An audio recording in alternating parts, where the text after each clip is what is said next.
Hello students, my name is Kumar, assistant professor in chemistry at Government PG College कोटा। Government PG college Kota के YouTube channel पर आपका स्वागत करता हूं बच्चों पिछली क्लास में हमने जूल थॉमसन इफेक्ट के बारे में पढ़ा था। जूल थॉमसन इफेक्ट और जूल थॉमसन गुणांक के बारे में, यानी कि स्थिर एंथैल्पी पर किसी गैस के दाब में होने वाले परिवर्तन के सापेक्ष इसके ताप में होने वाले परिवर्तन को हमने क्या कहा था? जूल थॉमसन गुणांक कहा था। ठीक है बच्चों,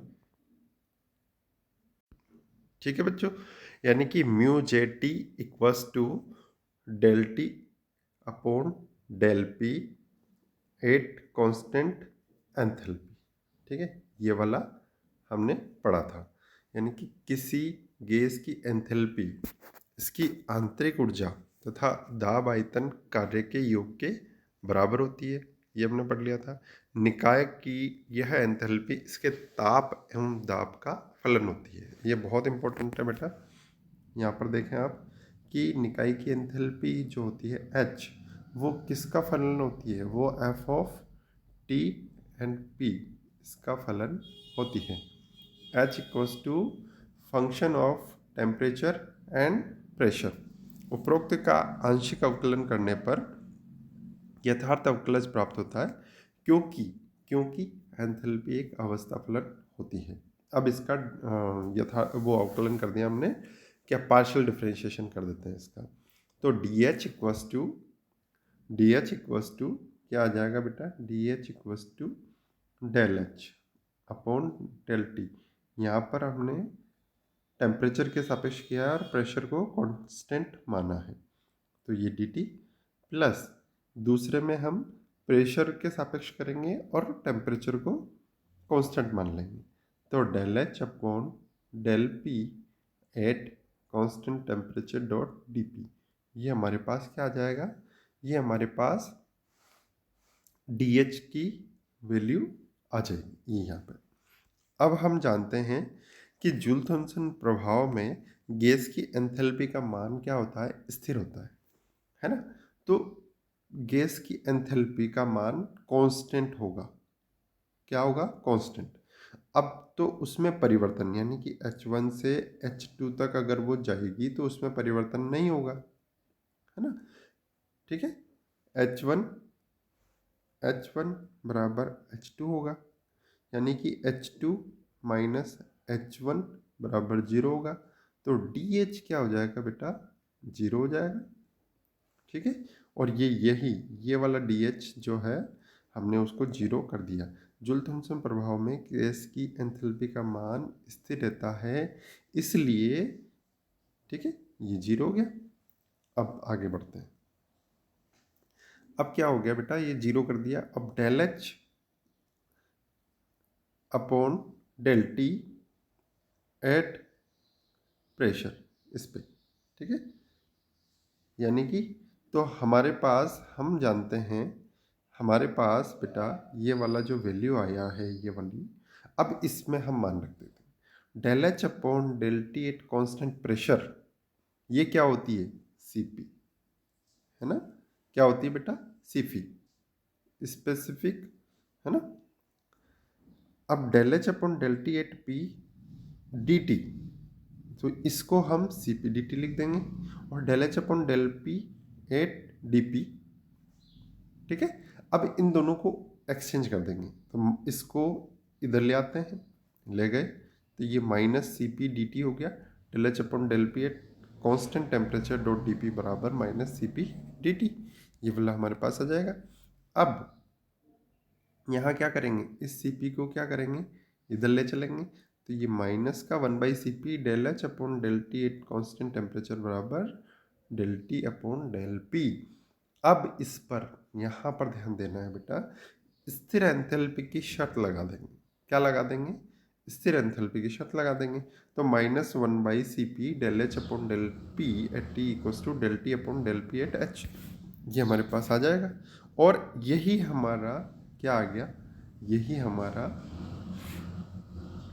del T upon del P at constant H या स्थिर एंथैल्पी पर mu J T equals to minus 1/CP del H upon del P at constant temperature, ये हमारा आ जाएगा।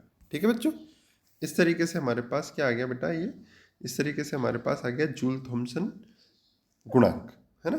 अब आज हम क्लास में आगे बढ़ेंगे कि फॉर आइडियल गैसेस के लिए जूल थॉमसन गुणांक कैसे निकालते हैं, है ना। जूल थॉमसन गुणांक किस तरह से निकालते हैं।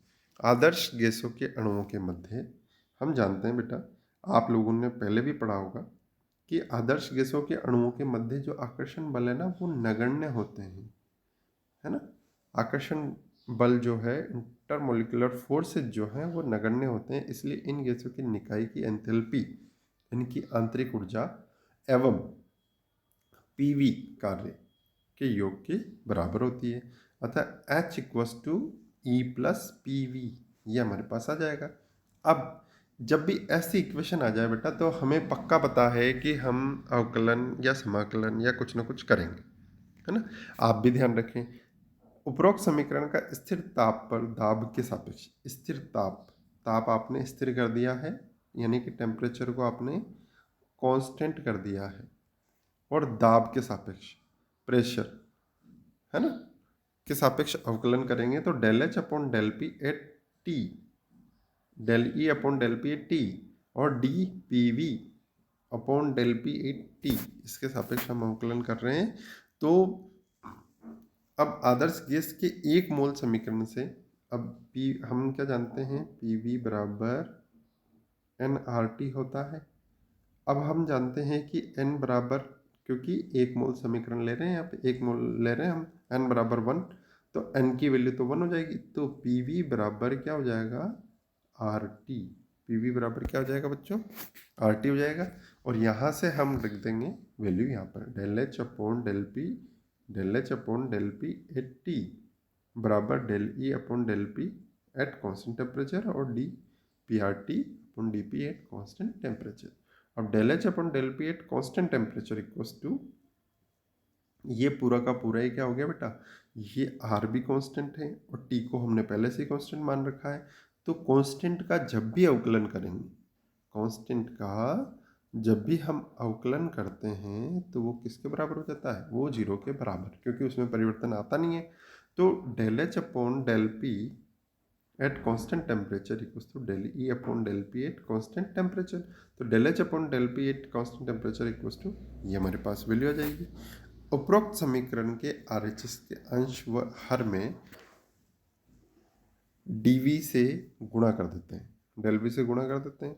अब यहाँ पर क्या करेंगे, del H upon del P कर देते हैं, ठीक है, इस वाले equation, del V upon del P कर दिया हमने, del V upon del V कर दिया। अतः del H upon del P at T बराबर del E upon del V, और टी दोनों में ले आओ आप, यानी कि एक बार तो बेटा क्या करें, इसके नीचे आप डी को ले आएँ, और एक बार इसके नीचे आप डी को ले आएँ, और ये कांस्टेंट टेम्परेचर पे आपके पास आ गया। For ideal gas del E upon del V at constant temperature, हम जानते हैं बेटा कि आंतरिक ऊर्जा में आयतन के सापेक्ष परिवर्तन स्थिर ताप पर वो जीरो के बराबर होता है। अतः क्या आ जाएगा हमारे पास, अगर ये वाला जीरो हो गया पूरा, तो ये जीरो हो गया, और इससे जीरो को किसी से भी गुणा करेंगे तो वो जीरो के बराबर हो जाएगा। तो del H upon del P at constant temperature, ये क्या आ जाएगा हमारे पास, जीरो आ जाएगा। अतः उपरोक्त समीकरण को हम एक में रख देते हैं, तो mu J T equals to zero हमारे पास एक वैल्यू आ जाएगी, और इसको इक्वेशन नंबर 4 कह देते हैं। अतः आदर्श गैस, अब यहाँ से क्या निकलेगा बेटा, अतः आदर्श गैस के अंतर आणविक आकर्षण बलों के नगण्य होने के कारण, यही पढ़ रहे हैं हम, रियल गैस और आइडियल गैस में सबसे बड़ा अंतर यही होता है बेटा कि आकर्षण बलों के नगण्य होने के कारण स्थिर एंथैल्पी पर दाब में परिवर्तन करने पर गैसों के ताप में कोई परिवर्तन नहीं होता है। क्या होता है, अगर हम दाब में स्थिर एंथैल्पी पर दाब में परिवर्तन करेंगे तो गैसों के ताप में कोई परिवर्तन नहीं होगा। अतः म्यू जेट इक्वल्स टू हमारे पास क्या आ जाएगा, जीरो आ जाएगा। क्या आ जाएगा बच्चों, जीरो। अब हम यहाँ से आगे बढ़ते हैं, वो तो हमने निकाल लिया आइडियल गैस के लिए म्यू जेट, क्या होता है, क्या होता है वो जीरो होता है। अब रियल गैसेस की, अब हम जानते हैं कि इन आइडियल गैसेस और रियल गैसेस में क्या अंतर बताया था मैंने कि इंटरमोलिकुलर फोर्सेस कार्यरत होते हैं। अतः एक मोल वास्तविक गैस की वान डर वाल गैस समीकरण से P plus A by V square into V minus B equals to N R T होना चाहिए था। तो एन बराबर क्या हो गया हमारे पास, 1 हो गया, आर टी हो गया। तो P plus A by V minus P B minus इसको हमने गुणा कर लिया बेटा, और ये इस तरीके से आगे आ जाएगा। जो कि वान डर वाल गैस नियतांक, वान डर वाल गैस नियतांक के मान बहुत कम होते हैं। क्या होते हैं? बहुत कम होते हैं। अतः A B upon V square को हम क्या कर लेते हैं, नगण्य किया जा सकता है, हम इसको नगण्य मान सकते हैं। तो लगभग बराबर, बहुत कम, less than sorry less than, ये वाला हम मान सकते हैं। ठीक है, अब वहाँ से आगे बढ़ते हैं। देखो बच्चों, P plus A P V plus A by V minus P V equals to R T, ये हमारे पास आ गया। पी वी बराबर R T A minus A by V plus P V. अब ये वाली इक्वेशन हमारे पास आ गई है। अब इसको हम जानते हैं कि आइडियल गैस के लिए तो पी वी बराबर आर टी होता है, और वी बराबर यहाँ पर क्या कर रहा है, ये यहाँ पर v बराबर इसने इस तरीके से इसको अरेंज कर दिया। ठीक है, अब वास्तविक गैसों के एक मोल के अणुओं के मध्य की दूरी इतनी अधिक होती है कि इनके अंतराण्विक आकर्षण बल लगभग जो है नगण्य हो जाते हैं। अतः गैस को आदर्श गैस की तरह ही माना जा सकता है। तो यहाँ से हम क्या लाएंगे बेटा, यहाँ से पी वी बराबर आर टी ले आएंगे और इस पी वी में मान रख देंगे आर टी का। तो v बराबर R T upon P minus A by R T plus P, इस तरीके से। अब हम क्या करेंगे, जो हमारे पास ये इक्वेशन नंबर 4 आ गई है, v बराबर R T upon P minus A by R T plus B, इसको हम ताप के स्थिर दाब पर ताप के सापेक्ष पार्शियल डिफरेंशिएशन इसका हम कर देंगे। तो del V upon del T at constant pressure बराबर आर बाई पी, क्योंकि क्या है आपके पास, स्थिर दाब, तो प्रेशर को तो हम बाहर ले आएंगे। Del T upon del T P minus A by R del T into 1/t at constant pressure, और बी तो कांस्टेंट है ही सही, तो बी का 0 हो जाएगा। ठीक है, ये यहाँ पर जो बी है इसका तो कांस्टेंट हो जाएगा। अब यहाँ पर करना क्या है बच्चों कि del V upon del T at constant pressure equals to R P, R by P minus A by R, और ये बेटा जो होता है del upon del T T की पावर -1, तो इसका क्या होगा -1/t स्क्वायर, ये डिफ्रेंशिएशन इसका हो जाएगा। तो ये आपके पास डिफ्रेंशिएशन आ गया यहाँ पे, समझ रहे हो बच्चों, ये यहाँ पर डिफ्रेंशिएशन आ गया। अब del V upon del T at constant pressure आपके पास क्या आ गया, ये R by P plus A by R T square, ये हमारे पास इक्वेशन नंबर 5 आ गई। अब इक्वेशन नंबर 4 से हम आर टी अपॉन पी की value P plus A by R T minus V इस तरीके से रख देंगे, और आर की वैल्यू आर बाई पी की वैल्यू हम, क्योंकि आर बाई पी, तो ये टी को क्या करेंगे बेटा, हम टी को हम इस तरफ ले चलेंगे, V by T plus A by R T square plus B by T, ये इस तरह से। अतः उपरोक्त मान समीकरण 5 में हमने रख देने पर क्या प्राप्त हो जाएगा हमारे पास, del V upon del V की वैल्यू इस तरीके से हमारे पास प्राप्त हो जाएगी बेटा, है ना। इस तरीके से हमारे पास del V upon del V की वैल्यू हमारे पास आ जाएगी। अतः del V upon del T at constant pressure क्या हो जाएगा, ये टी यहाँ पर जो है v by T b by T, तो इनको एक जगह ले मिला लें, तो v minus B upon T A by R T square, तो ये A by R T square A by R T square, तो ये प्लस दोनों हैं तो twice A R T square हो जाएगा इस तरीके से। चूँकि वास्तविक गैसों के अणुओं के मध्य आकर्षण बल होता है, अतः यह अणु परिमित आकार के होते हैं, अतः इनके द्वारा आयतन को नगण्य नहीं माना जा सकता है। बिल्कुल सही कह रहे हैं, क्योंकि क्या होता है उनके वास्तविक गैसों के अणुओं के मध्य क्या होते हैं बेटा? आकर्षण बल होते हैं। अतः यह अणु परिमित आकार के होने के कारण इनके द्वारा आयतन को नगण्य नहीं माना जा सकता है। अतः वास्तविक गैसों की ऊष्मागतिक आयतन समीकरण से हम क्या कर देंगे? V बराबर T del V upon del T at P plus del H upon del P at T. Equation number 6 से हम क्या करेंगे बेटा? Del V upon del T at constant pressure का मान उपरोक्त समीकरण में रख देंगे। तो V बराबर T V minus B upon T plus twice A upon R T square plus del H upon del P at constant temperature, ये हम मान ले देंगे।